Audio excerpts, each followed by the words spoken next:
Gardening is universal. No matter where we live, what we grow, or how we garden, we share the same instinct to nurture something and watch it flourish. With more than 3 decades in the garden industry, Paul Zimmerman explores the passion that connects gardeners around the world with those who also live in it. Drawing on years of travel, conversations with international growers and hobby gardeners, and countless visits leading garden tours everywhere from France to England to New Zealand, Paul looks beyond the how-to and dives into the deeper questions. Why do we garden? What's changing in the gardening world? And what does it reveal about who we are? Please welcome your host, Paul Zimmerman. Hello again, and welcome to A World of Gardening, my podcast. Very nice to have you with me. I really appreciate the responses I've been getting from everybody. You all seem to enjoy the podcast, the subjects, and if you have an idea for something you'd like to hear or someone you'd like me to talk to, just let me know. Email me, paul@paulzimmermanroses.com. If you're enjoying the podcast, please go to Podbean, Apple Podcasts, the various places, like it. All of those things help the algorithms, needless to say. So that's the technical stuff out of the way. Today's podcast is a sentimental one for me. It's a conversation with Ian Limmer, and I will talk more about him in a little bit, about Peter Beales, who meant a lot to me, and we will chat about that in a little bit. But I hope you enjoy this one. I do, however, want to do a quick Paul's Journal on summertime. It is end of July. It's hot here again. We've had some rain, thank goodness, which is nice.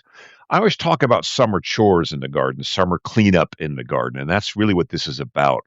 Particularly with your roses, it's okay to give your roses a summer haircut. Roses and other plants don't only have to be pruned at quote unquote pruning time. I actually like a midsummer cleanup in the garden. I take the roses back by about a third. If I have perennials that will repeat flower, I like to go ahead and give them a cut back as well. So it's just a good time to get in there and clean things up a little bit in the summertime. I really feel that's an important thing to do. I also advise when it's hot like this to actually cut back on the fertilizing, particularly the first number, which is nitrogen. You really don't want to be pushing tender young growth that can burn or is susceptible to the heat stress at this time of year. It's not a good idea. So when should you pick up the fertilizing again? Great question. Glad you asked it. My tip is always this, since I don't like to use a physical calendar to garden by. Watch for when the nights turn cool. That's when the nights turn cool. Your days may still be warm, but all of a sudden the nights are going to feel cool. You know what I'm talking about. You walk outside in the evening or even in the early morning, and there's kind of a fall feel to the air at that time of day. And you can also see it in the light. The light will begin to soften, particularly the evening light, that fall, softer light that we tend to get. When the nights turn cool, that's a signal to your plants to wake up and get going again. So that is really the time to start thinking about fertilizing again. Liquids, you always hear me talk about that. Liquid fish, seaweed, emulsion, that kind of thing is always good. Granular, no problem with that. Do not, however, use a time release. That is not a good idea. You don't want to be feeding time release all the way into the fall when the plants should be shutting down for the wintertime. Again, that depends on where you live, of course. If you're in a climate with no true winter, then absolutely nothing wrong with doing time release. In fact, if you live in a hot area, your best bloom is probably going to be fall and winter, believe it or not. That's what it was when I lived in Los Angeles. We had glorious roses in December and when I lived in LA.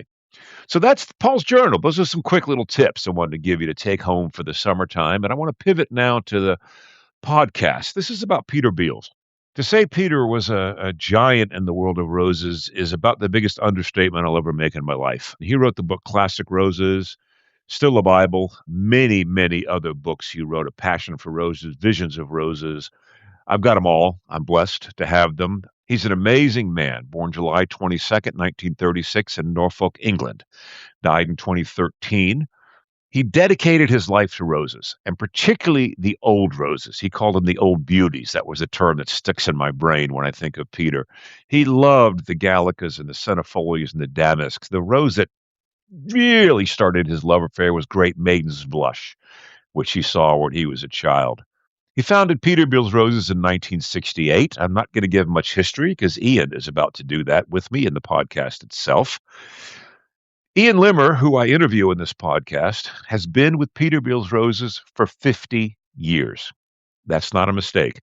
50, 50. He started when he was 15 years old.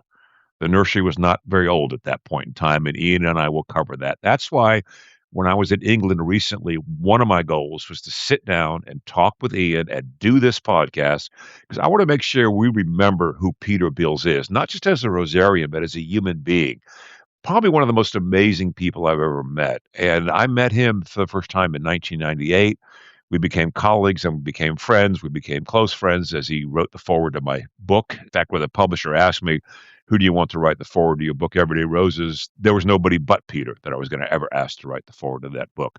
Mostly what he did for me when I was a young Rosarian back in those days was he took me under his wing and he would introduce me and he would talk about me and things along those lines. And it's really, really safe to say that I would not have the career that I have right now without Peter Beales.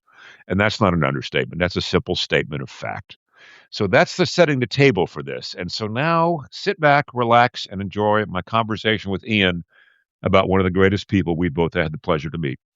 So, Ian, welcome to the World of Gardening podcast. Thank you so much for joining me. You're very welcome. Yeah, and I wanted to talk to you as we talk about some of the preliminary stuff is, Peter Beales was certainly a giant in roses and for many, many years. I had the pleasure of meeting him and knowing him, but not nearly as well as obviously you did. No. So you started in 1976? 1976. Yeah. I was 15. I started a month before my 16th birthday, not in interest in roses whatsoever. All I wanted to do was to put petrol in my moped and insurance so I can have my first form of transport. I just really wanted weekend money. You're just looking for pocket money. Oh, exactly. Had nothing to do with horticulture. Nothing to do whatsoever. Just what any job would have done. Any job would have done at the time, but I wanted to be a fireman. Really? I was too short. Other than that, I was going to go into the Navy. Well, luckily with gardening, there's ladders. Yeah, exactly, exactly, yeah. But then, I thought maybe I'll, be a motor mechanic. I just very practical. I work with my hands. At the time, I just wanted money. And so did you even before you were 15, did you have an interest in being in gardens? Did you cut grass? Did you do stuff because your parents made you? Yeah,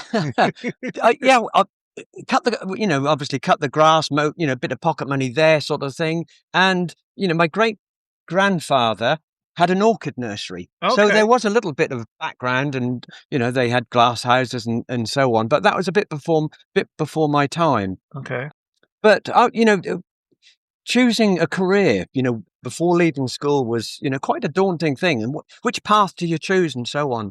But this job came around just at the right time because I love working outside. I love, the outside working with the hands and so on. And I'd only been there probably 6 weeks. And Peter said, Ian, do you want to come to Chelsea Flower Show? Really? Yeah. 6 weeks? 6 weeks. So he might have seen something early in the stages, I don't know, or he was looking for somebody, to start helping him the nursery. So when I joined him, so backtrack for just a moment. Yep. So when you started, so now because Peter Beales Roses was started in 1968, yes, correctly. Yep. So then it was about 8 years old by the time you got here. Yeah. What was the early, I want to set the stage for as we move forward. So when you got here, how many employees were here? What was the nursery? Okay, so we're here at Attleborough. We've been on this site now for 42 years, but before that, we were at Swarton, just outside Norwich. Okay. And Peter had a little small bungalow, a couple of glass houses, and we were growing, or he was growing, about 20,000 roses. So not really that many. There was Peter Beales, there was a secretary, and there was the old boy, and then there was me. Okay. So there's 4 people when we started. You were the fourth person. I was the fourth person. I was okay. That helps set the story a little bit. I was the youngster. Yeah. So he asked you to go to Chelsea. Yeah, he said, "Do you want to go to Chelsea?" So I thought, well, I had heard of it, sort of thing, and yeah. So yeah, I went and seeing all these exhibitors there, the rose nurseries. Then there'd be about 8 nurseries at Chelsea Flower Show, whereas now there's probably there's 3 of us. But at the time, I went along and I did the whole setup with him, and thoroughly enjoyed it. And at Chelsea, he did say to me, he said, "What, path do you want to go with?" And I said, "Well, I'm not really sure," but he said, "Would you like to join us? Would you like to be an apprentice? Would you like to go to college?" So I said, "Yes, I would." I'd been there about 6, 7 weeks already. Peter had invited me to the Chelsea Flower Show, and I thought, well, this is going to be I think I can work with this. Yeah, he obviously saw something in you. Yes, he Yeah, did. he He must have done. He I don't know. And then that very first season, which is probably like 4 months after I started, he said, "Would you help us out in the summer? Would you help budding?" And he said, I'll bud the rose. I bud the roses, and you do what is called patching, do the tying behind me." So I said, "Yeah, okay, I'll happily, do that." So there was Peter and his sister Rosie, who was budding the roses, and I was going behind, putting the patches on, and I was also hoeing the stocks in front. So I had to prepare the stocks ready for Peter and Rosie to bud, and then I had to tie behind them and then prepare the next row. That kept me going. That kept me busy. And I was doing this, doing that. I can keep up with them. And so on. And then, as you can imagine, it was very, it'd be very hot in the summer in an open field and so on. And budding, we should also indicate, is backbreaking work. It's- You're bent over. You're bent over. Yeah, it's not like totally. you're sitting in a little chair while these things come by on an assembly line. No. You're bent. You're bent right over, and you're budding for anything up to 8 hours a day. I suppose we were budding. I've been budding, now, obviously now for years, and we do 8 to 10 hour days. But then when I started, Peter was budding about 7 hours a day. By 3 o'clock, he just said to me, right, he said, "Ian, I've got to do my, not emails, letters." He said, "I don't want to," but he said, "I've got to go to the office and do some correspondence and things like that." So, the budding was sort of like a 7-hour day. And we got on very well that summer.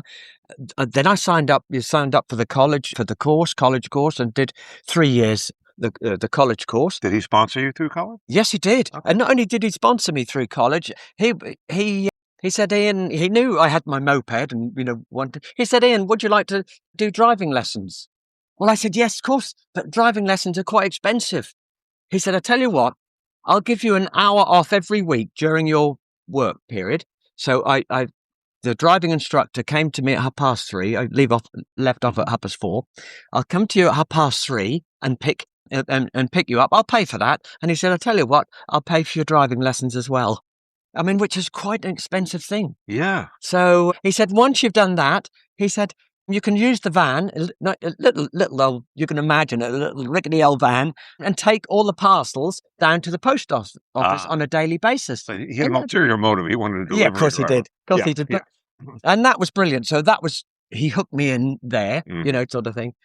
So yeah, luckily passed first time, and then started taking the parcels down. Then in those days, it would be about 20 parcels a day, something like that. Whereas now we're up to 400-500 parcels a day, that we're sending out. But yeah, you can, this varies, small nursery.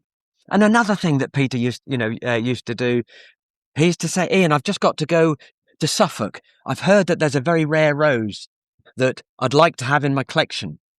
So off he went, and then he'd come back the next day or something like that, and then we'd have to bud this rose, and then that would go into the catalogue. So quite often Peter would go out to various different parts of the country, etc., and collect some of these roses that he had a passion for. As we call it, the once flowering varieties that flower for about 3 to 5 weeks, and that's still quite a good time, isn't it? A species flowering that sort of amount of time. These days now we're expecting them to flower from April right the way through till November. No, we do, and we talked about that yesterday. We talked about the spring flowering roses that flow for 4 to 5 weeks or whatever the case may be. Yeah. They put on a show unlike anything else. Oh, don't they? Because they put all that energy into that 3 or 4 weeks, and they put all their flowers and all their bloods. And I mentioned to you yesterday, I've yet to see a monitor rose that can equal an old garden spring flowering rose in full bloom. Not even close. No, and they're just so formal, upright, etc. Yeah. And then as the charm of the old roses. Exactly, the charm. They sprawl. They make nice shrubs. And you've got the species roses. Peter was very passionate about the species roses. Well, he actually had the National Species Rose collection that he collected over the years. Exactly, yeah. And they'll flower in April. They'll flower for 3 or 4 weeks, which was absolutely stunning. I'm looking at some bushes over there now, which is just now, they finished a month or 2 ago. But again, in August, September time, the foliage will turn brown, bronzy, autumnal, and you'll have wonderful hips. There'll be bright orange, bright red hips, black hips, And all different shapes. All different shapes. And the beauty of these species roses, they'll grow in any soil conditions: sandy, chalky, clay, good soil, all sorts of any conditions. They'll take dapple shade. So. But those are great early memories of Peter, and I think I want to go back a little bit to. Yep. I think what people need to understand about Peter is what drove Peter. At least my impressions, and I think you're already articulating that as a nursery person, was not about making money. Yes, he wanted to make money. Of course he did. Yeah. Let's not be honest with that. Yeah. It was to preserve the roses. Exactly. It was always about the roses, wasn't it? Yeah, it was always about the roses. And, we are, and obviously Peter started this, we are like a living museum. Some of these varieties are almost extinct. If we don't grow them, then nobody else will be growing them. Some of these varieties that we have that are so special, we might only sell 7 or 8 plants a year of them. But we'll have people contacting us from the National Trust, great big castles, big houses that have had old roses in there, and they want to redesign their garden, not with modern roses, but keep the old roses going. And there's not that many places that do that, as well as we do, obviously, modern roses. We do all sorts of roses, but that's very special to be able to supply castles and mansions and places that have had these lovely old roses, and we can still supply them again. Yeah, I mean, one of my memories of Peter was standing in a field of where the production was, and I think that time you all were doing about 1,200 varieties a year or something like that. Yeah. And he said, we have about 600 varieties that we sell in good numbers. And Yes. Those are the ones that we bud large numbers of. Exactly. And then he had another field, and he said there's about 600 varieties in here. And in some cases, there's only like 10 plants. Yeah, that's right. Per variety. Yeah, But I definitely. remember him saying, and I was kind of half smiling, and he looked at me, he goes, the roses that we sell a lot of, that's what makes the money. Yes. He said the ones we sell few of, that's what makes us Peter Beales roses. That's it. Exactly. And that's what wrapped up his identity. And his identity that's what it was. Yeah. It was preservation of these old roses. Exactly. And that's where we're still heading in that direction today. Sadly, Peter passed away in 2013, but our new owner's very passionate about bringing more species, more old-fashioned roses into the collection, keeping it like Peter started. Yes, we'll have all the latest ones, etc., but bringing back a lot of the old, the old-fashioned ones. Yeah, Many times they seem very much want to continue his legacy. Yes, they do. Yeah, yes, they do. The key again. Yeah, keep Peter Beales roses. Peter Beales roses. Exactly. Even though Peter again is no longer with us. He just loved his old-fashioned roses. I mean, many times he'd just come up to me and he'd say, "Ian, he said, I'm so short. I don't know if we can pay you this month." Things were getting that desperate. Mm. And, I knew if he couldn't, I don't think that there was ever any time where he couldn't sort of pay, but he came up and said, look, we're struggling. And it wasn't a problem because I knew that if he didn't pay me that month, I'd get paid the following month or something like that. I was beginning to get passionate very early, through Peter and, understanding what his love was, for, the rose that first brought Peter to growing roses was Great Maiden's Blush. I don't know if you knew that. I knew the story. You knew the story. Yeah. There was a rose in his grandmother's garden, and that flowered for 4 or 5 weeks every year. And he sort of got the excitement and the willingness to wanting to enjoy the scent of it and so on. And it was a toss-up between roses or apple trees. I don't know if you knew that. I did not know about the apple trees, no. But fruit trees, because he was very keen on all types of different apple trees, because there's many, many varieties of species, apples and so on. But he decided to choose the roses. I'm so glad he did. Look at look what's in front of us. We're all glad he did. Yes. Yeah, we wouldn't have exactly. where we were with a lot of the old roses. No. A lot of them would have been gone had Peter not, like you said, discovered them, found them, identified them, and mostly preserved them. Yes. Our customers do understand that, and they do love to see some of these old ones that you can't get anywhere else. And whenever I'm doing any lectures or tours around the garden here, I try and just promote, and same with ramblers and climbers, but especially ramblers, they're absolutely stunning. Yes, they'll flower for 3 to 5 weeks, some of them even 7 or 8 weeks. But we're now trying to promote, just have 1 or 2 in your garden and then have some things that'll flower most of the summer and so on. But look forward to that special rose that gives you that 3 to 4, 5 weeks flowering, like it was when he was a child. Well, and the thing with the ramblers too, they're grown up in trees. Yeah. This is something that England's very good at. You're used We to it do, because you yeah. live here. America, it's very rare that you see that. People say, well, I'm not sure if I want to give that much room to a rambler. I said, you have a tree. Put it up the tree, because then when it's not in flower, you're barely going to know it's there. Yeah. But when it flowers, there's nothing like it. No.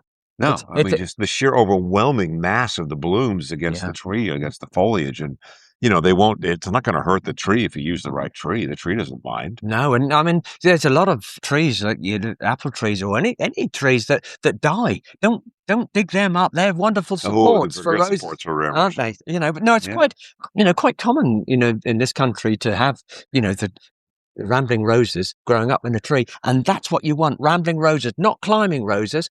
Climbing roses won't give you the wow factor up the tree, and usually what happens with climbing roses, if you want, yes, they'll generally repeat, but you put it at the roots where it's so dry, the climbing rose probably only lasts you 3 or 4 years, then it'll die, because it's trying to get the moisture from below the tree. And you imagine a tree 40 foot in the sky, it's going to be very dry there. And when you're asking a rose only to do that one thing that's going to flower for maybe 5 weeks, enjoy it when it is, and then move on to something else. Yeah, which is exactly, I agree. That's the good thing about the old roses like that. Well, it's interesting that you talked about, you began to get infectious for the old roses through Peter, because I think Peter's enthusiasm for the old roses was indeed infectious. Oh, it was. You couldn't be around him. You couldn't go listen to his talk. I mean, I first met Peter in 1998. There was a Heritage Rose Conference in Cambridge. Yeah. And I knew who he was. Yeah. Because I had his book, Classic Roses. Yes. Because I'd gotten into the old roses about 2 or 3 years earlier. Very quickly, when I got into roses, I got into the old roses very fast. Yeah. And I still remember, as a gentleman named Steve Jones in America showed a picture of Sombreuil, and I was like, oh, okay, that's to me what a rose should look like. Yeah, yeah. And I met Peter, and I still remember this. It's a very vivid memory. I remember walking down the line, the greeting line, and Peter was there greeting everybody to the conference and things along those lines. And I shook his hand, and he says, I'm Peter Beales. And I was like, well, yeah, I know who you are. And then he shook my hand. And I said, I'm Paul Zimmerman. He goes, oh, I've heard of you. Yeah. And I was like, really? You can imagine, a neophyte from America. And then I met him again at the Huntington when he got the Rosarian of the Year award. Yes. And that's when he and I just began a conversation. Yeah. And I actually, the first time I ever came to the nursery, and I met you for the first time as well, I was in England just coming over because I wanted to see some gardens and see some things. And I thought, you know what? Why not? So I wrote him an email, and I said, I may have written him a letter. This may have been before email. Yeah. And I said, I'm coming over. I'd like to come see you. And he go, come see me. Yeah. And went to the pub and had lunch. And that's when I began to get to know him a little bit better and became friends with him. And I found that same thing. Even though I was into the old roses, I really didn't begin to understand the old roses until I started hanging out with Peter. Mm-hmm. Yeah. Does that make sense? Yes, it does. Yeah. Yes, it does. I mean, we're sitting in what I call Peter's Memorial Garden here. Yeah, I love that you did they're this. absolutely lovely. They're so infectious. It's not just the blooms. They're coming up. They're starting to bud, and then you're thinking, another couple of weeks we're going to get the first bloom and so on. And it's I think it's so beautiful that they have a season. They have a season, chrysanthemum, dahlias, daffodils, tulips, rhododendrons, camellias, azaleas. Exactly. And it's funny that you say that, because people always say, well, I don't want to grow those roses. They only bloom, 4 or 5 weeks a year. Yeah. I'm like, what, do you grow camellias? Oh, I love camellias. Yeah, How long do they bloom for? Yeah. Oh, 2 or 3 weeks. Yeah. What are azaleas? Yeah. Yeah. But, we have like you said, we have the pressure on roses. But I'm with you. The old roses, besides the charm, it's looking forward to that 4 or 5 week season when your old friends are back. Yeah. It's almost like seeing people you haven't seen in a year, and your company's coming. Exactly. Yeah. Exactly. And, I'm very passionate about the ramblers, and trying to convert more people coming into the nursery saying, I want a climber, to go on my pergola. I mean, then you say, well, what's wrong with the ramblers? Well, they only flower once. So I said, well, they might only flower once, but a lot of them will flower for 4 or 5 weeks. If you're having a pergola of, say, 8 uprights, 1, 2, 3, 4, 1, 2, 3, 4 the other side, have one Rambler one side, one Rambler the other side. And I tell you what, within about 3 or 4 years, you'll be saying you almost wish you had the whole pergola full of Ramblers, Yes. because they flower right from the base, right up to the top, giving you that wow factor. And climbers, they do that. They Yeah, flower upright and flower. Yeah, flower you train them at the top horizontally. there. You can do that. Yes, Yeah, I yes, know. yeah.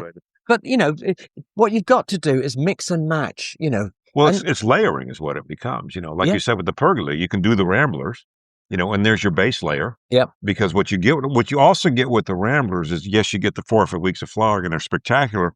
For the rest of the season, you get really beautiful foliage with a lot of these ramblers. Yes, you People do. also don't look at, the foliage is quite stunning. Yeah. So then you can grow some of your repeat flowering climbing roses up into there. And then they can be then they'd be the next layer of roses to take the rest of the year. But then you know what? Put clematis in there as well. Yeah. Put other Oh, vines. definitely. You can actually take that pergola with the ramblers as your base layer and then just paint other layers on top of that. Oh, definitely. Yeah. Definitely. That's what Graham Stewart Thomas called the art of gardening with roses.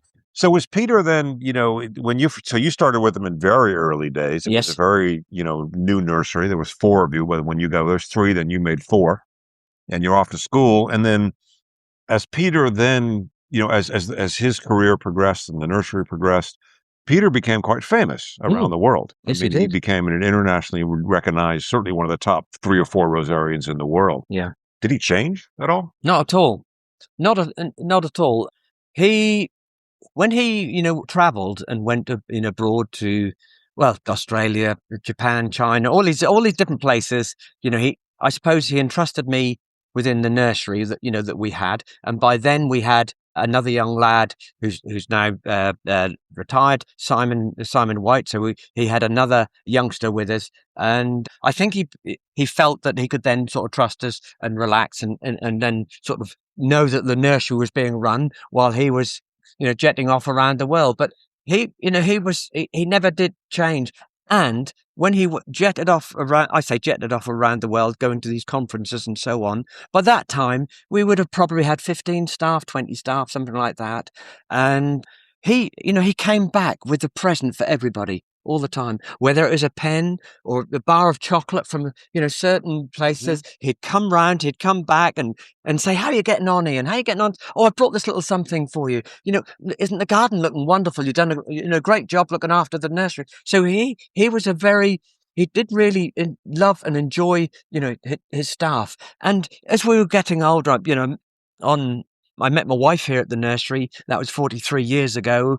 We had our child and so on. And he used to buy, presents for the child and any other of the staff members. If they came in with their children at Christmas time, there'd be a little parcel for Oliver, that's my grandson, Ben, my son, and there'd be present for somebody else and somebody else. And we used to have like the little office party. Joan used to cook the mince pies. Joan was his wife? Sorry, yes. Joan was his wife. She she worked very hard in looking after Peter. If you know. Yeah, I distinctly got that impression. Yeah, I stayed with them a couple times in the cottage that they built here on the Yes, grounds. that's right. I stayed with them, and Joan, you could tell Joan kind of made sure Peter was grounded or grounded, leveled or whatever, grounded, and so on. And she looked after Peter. She came from a good Welsh background. Yes, she did. Yeah. Yes, she did. And then she used to do, quite a bit of office work, back in. Oh, she in was the very bungalow. involved. She was very involved, within the company there. But no, Peter was very fair, very grounded. It's like he never really lost that touch, like when he gave you when he sponsored you for driving lessons. Yeah, well, that's right. That's just the way you treat people. Exactly. So it sounds like that almost takes it back to where he sponsored you for driving lessons. It wasn't that he was. This is my staff. I need to do this. This is just the way he treated people. Exactly. Yeah. Yeah. Yeah. And then 2 or 3 years after that, Peter said to me, he said, "Ian, you really should start thinking about a pension." I said, "Well, I'm only 20, 22, something like that. What do I need to worry about retirement and things like that?" So he said, "That'll come round very quickly, very quickly."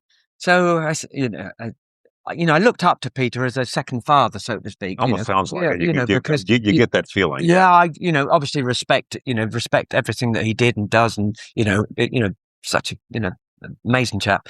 So I said, "Yes, okay then, Peter." So he set me up a pension. He said, "What do you think you can afford he said, that they say the going rate is XYZ or something like that. And, and so I said, okay, let's set it what the going rate is. And he said, I tell you what, he said, I'll match that for you, which was very good. And some of my friends never started a pension till they were 30, 40 or something like that. And here I am now. No, I'm now 65. I can retire. I can retire at 67. No, it should have been 65, but I don't think I'll ever really retire because the trouble is, this is not a job; it's a passion, isn't it? I have yet to meet anybody who retires from the plant business. Yeah. It took me the rose business. It took me if it's their passion. Yeah. I mean, Peter, quote unquote, retired, but he never retired. Let's be honest. Didn't. No, he didn't. There was a point when Peter said, well, no, they built the retirement cottage here on the grounds, Pippin, I believe. Yes, that's right. Which was his childhood nickname. That's right. A childhood nickname. Little story that probably a couple of years before he passed away. Well, no, yes, that would be about it. 2 or 3 years before he passed away, he got a buggy because he couldn't walk very well. Cottage bungalow is probably 600-700 meters from the office. And Peter always used to, be 9 till 5. He would be up there all the time, but he would be in his office doing letters. Not emails. Letters. He was doing letters on his typewriter and things like that. And his door was always open. It was always open. And any member of staff going past, oh, hello, Susan. Hello, Angie. You all right? Yeah. And they'd just pop in. How are you, Peter? Etc. Then they'd go back, doing their office work or going outside watering and things like that. But every day, Peter should. If he used to say, I'll start at work at night at 9 o'clock, but he never got to his office desk until about 10:30 because there'd be about 20 staff. He'd start off at the bungalow. He'd come into the gate of the gardens. Then he'd go and see Vaughan, have a chat with him for 5 or 10 minutes. Then he'd come and see me in production with all the other team. How you doing, guys? Everything all right? So he'd be in his little buggy. You can imagine that. Then he'd go and have a word with Andy or whatever. Then he'd go down to the shop. Then he'd go into the restaurant and have a chat with everybody. Then he'd finally sit down with a cup of tea at about 10:30. I mean, that just shows you what the person he is about his staff. And, family, that sort of thing. So, well, he was, but I mean, he always, the times that I came to see him, which was several times, I was lucky to come into the garden and speak. And as I got to know him some more time, he was always like that. I mean, you always, when you were talking to Peter, you had all of Peter. Yeah. When you were having a conversation. Exactly. And I remember when I first came here, I actually had bought my copy of Classic Roses with me because I wanted him to sign it. And thinking, oh, he'll just dash a signature and then it's off. And I asked him, I said, would you mind signing this for me? And he says, yes. And he tucked it under his arm. And I looked at him kind of quizzically and he goes, well, I want to wait till I get into my office so I can sign it properly. And think about what I'm saying. Yeah. Yeah. I was like, wow. Yeah. So anybody else would have gone, oh yeah. Here handed it back to me. That's right. It was. And that's still, actually I have every book he ever did and they're all signed. Yeah. Which is one of my treasured possessions. Yeah. Well, one of my treasured possessions is exactly the classic Rose book, but I've got one of the limited edition leather bound one. No. I think there was only I don't know whether it's 50 or 100 ever made, and he gave that to me, and then signed it, and like you said, sat down and and wrote a little note. Thank you, Ian, for all your very hard work. I really appreciate it, etc., etc. And that's quite amazing, really. Yeah, but that was so much who he was. Yes, it was. I think it really was. And I would see him, because I attended a couple conferences with him when he was speaking. Yeah. And afterward, the meet and greet and things along those lines. And he was just this wonderful interest in people and what they did. And he was quite aware of who a lot of people were. Yeah. Even if he'd never met them before and things like that. And then particularly if he found someone who also had a passion for the old roses, because then, conversations would go long. Yeah. In a very, very positive way. Exactly. So so if I were to ask you today, we sit here now in 2026, Peter passed in 2013, like you said, the nursery thankfully continues, yes, it is good. The new owners and the next generation that I'm trying to bring through, trying to bring through. So if I asked you the question, what do you think Peter's legacy is? How would you write that? What was with the rose? I mean, his passion, it really is and was all about the old-fashioned roses. It was the species. It was the varieties that only flowered, for that 4 weeks, 5 weeks, which were absolutely amazing. They're so individual, the plants and so on. He has left us with a wonderful collection of centifolias, gallicas, damasks, pimpernifolias, rugosas, etc., all of those which he spent time individually going to these places, talking to the customer and giving them, plants in gratitude, for saving this rose that had become extinct and trying to find out, what it was. I mean, what he's done for the industry, the rose industry, is just, next to, I don't know if there's anybody else that can really match it in our time. I agree. I mean, as an ambassador for the old roses, there's a lot of people who are passionate about old roses, but there was nobody quite like Peter with the old roses and the ambassador that he was for them. No, that really, really, like I said, was a passion and never any thought about money whatsoever. No, just to keep these wonderful roses going. It does worry me a little bit, that if we don't have anybody, because Peter Beales Roses is all about all types of roses, but generally it's all about, the old-fashioned roses, the collections of, the gallicas and the teas and chinas and things like that, that Peter has collected. And we're so lucky with our new owners, that they are also, very passionate and want to keep, Peter's legacy going. So we could have easily been sold out and somebody bought us and just had the varieties down to about 200 or 300 different varieties of the best varieties in the country and things like that. And, probably made a lot of money, I don't know about a lot of money, but gone on Peter's branded name. Could have had someone come in and crunch the numbers and say, if it's not selling more than X exactly. number, if we don't sell more than 7.5 units per month, then it's gone. But then again, as going back to what I said earlier, Peter standing in that field with the 600 varieties that only budded a few of, we would not be Peter Beales Roses. No. At that point in time, we would just be another nursery out there. Yeah. And the new owners do. I mean, this is the first time I've gotten a chance to spend time with them, and they do seem to really grasp what they have here. Yeah. And appreciate what they have. And then you've also, which is lovely, Peter trained you, and you are now in a wonderful position of training another 2 young gentlemen that I met here for the week who barely been here a year. That's right. Seem really like that you 50 years ago. Exactly. That reminded me exactly of myself, 50 years ago. And they're a couple of smashing lads. And, that we took them to Chelsea, this year, and they're just sponging, just getting the information there. And they're asking me this and that and this and that. Ian, what about this? They remind me so much of me, again, because they want to work. They want to work with the plants. They don't want to be in the office and do this and do that.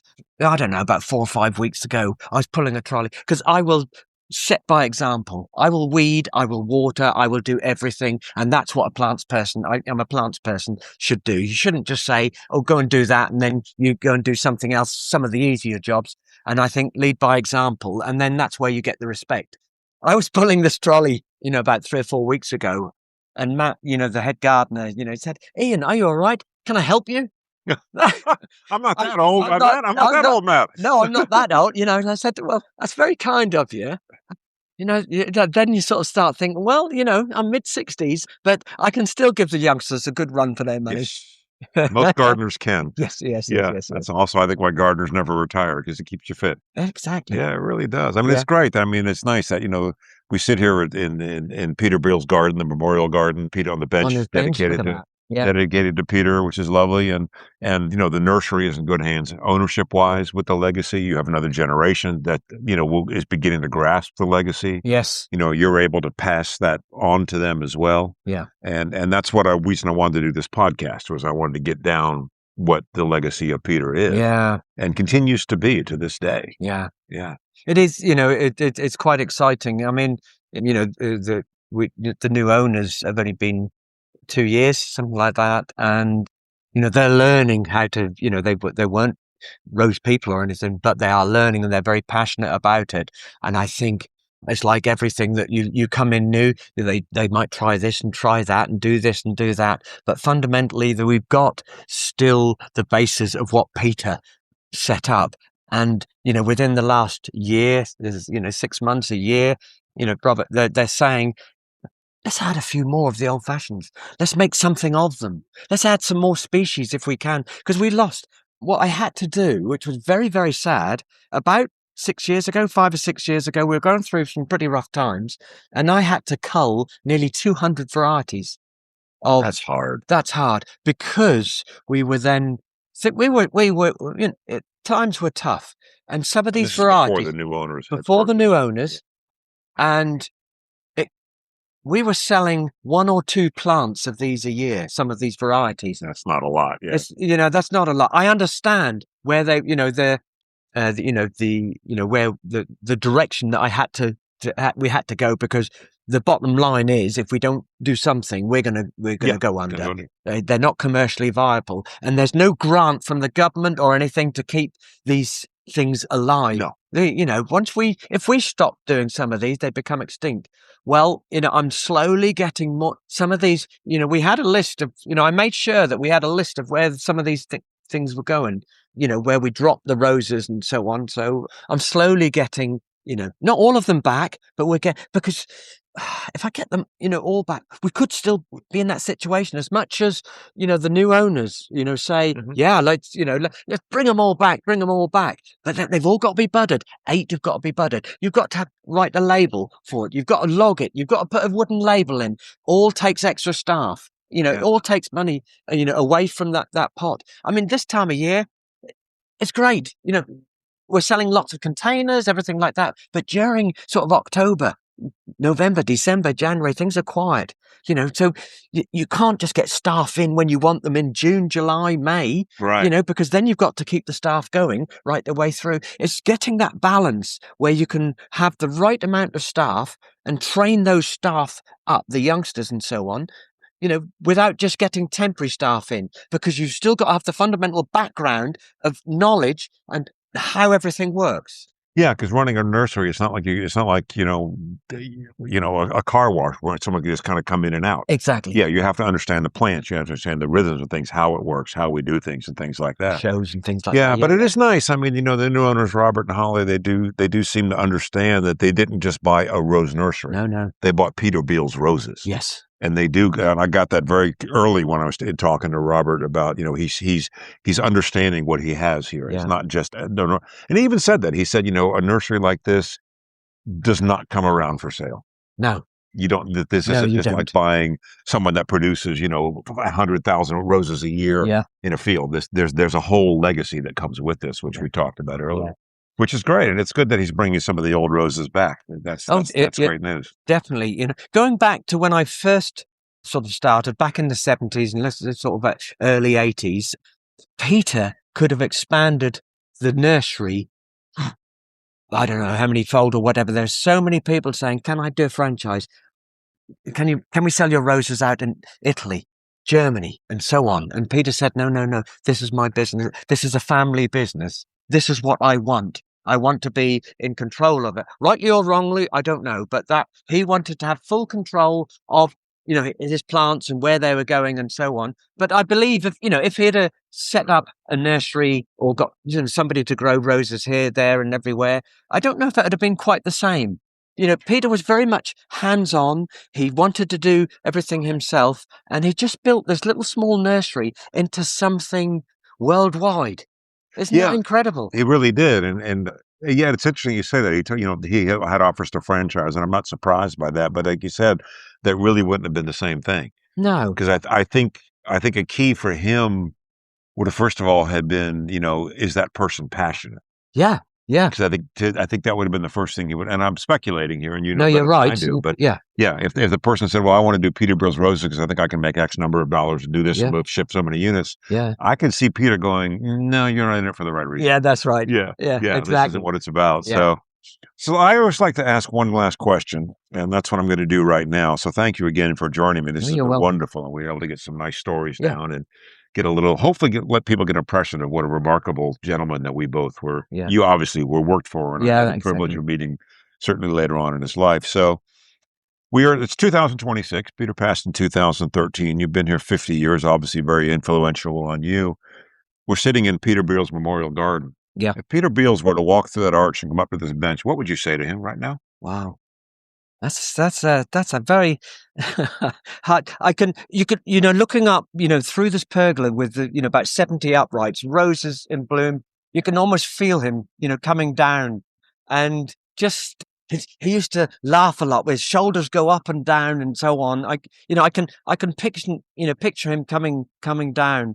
I just, would love to say, to him, thank you, thank you so much for being so passionate and keeping the roses alive, and having all the effort that he's put into having this collection. And I hope that I would just get up and run, and I think I would hug him and thank him, and I hope he would also thank me now, for being here for 50 years as well, and maybe see a little bit of him, me in him as well. It's a difficult, to put down, into words, but something that I, hold very dear to me. It's that Peter gave me. He was, I don't know, he's six months or so before he passed away, and he gave me. He said, "Ian, I want you to have this," and he gave me his budding knife. I can, I'd like to show you. Just I'd before love to you see leave, it. Yeah. before you leave, I mean, a rose grower has always got, his, where is it? His budding knife. It's a Yes. special knife like that. I've had this now 25 years. You look after it. You sharpen it with a very fine stone or even leather just to keep the edge. But to me, when Peter passed away, he's, or just before he passed away, saying, "Ian, I'd like you to have this and look after this." That's a highly personal item. Highly personal. Highly personal. That says everything about Peter. And like, he would have it in his pocket all the time. He wouldn't always, he would be taking that knife, and he would just go and take cuttings with that knife. And you'd see him sort of in his office, getting the muck out of his nails with his budding knife and so on. And I can see it vividly now, Yeah. sort of thing. But it's such a job, to say he, to myself and my family, he's been very, very, very good. Very, very, very kind, to the family. Like I said, he's been like a second father, really. Well, I think first of all, I think he would thank you for keeping his legacy alive. And I think old rose lovers around the world will also join me in thanking you for keeping Peter's legacy alive. And I think collectively, we all thank Peter for keeping these old beauties, as he used to call them, alive. Yeah, definitely. They'd be gone without him. Yes, they would. Yeah. Yes, they would. And we've certainly got something special. And with Robert and Holly now taking over the company, I think they're going to move it keep it in the same sort of direction. And, we'll still be adding a few old roses here and there. And long may they bloom. Exactly. 4 or 5 weeks. Yes. Perfect time. Perfect amount of time for a rose. Exactly. That's all you need to know. So, Ian, thank you so much. Oh, you're very welcome. In the world of gardening. Lovely. Thank you. Thank you for coming.